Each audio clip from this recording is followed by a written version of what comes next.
I think for me yung Japan, siya yung place namin ni Ella DJ to relax. Parang sa Japan na feel ko yung kami lang, ganun. Yung happiness, yung katahimikan. Tapos, parang for me, yung Japan para sa akin, ganun yung feeling. Masyadong sa akin ng Japan, meaningful ang Japan. Maliban sa maganda yung place,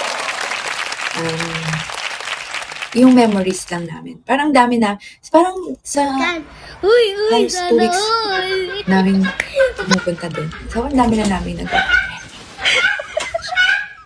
Kasi nga, Japan is Talaga naman. Chares. Sa kay Ella, yun yung sa akin. Yung parang, yung lugar na mag-describe sa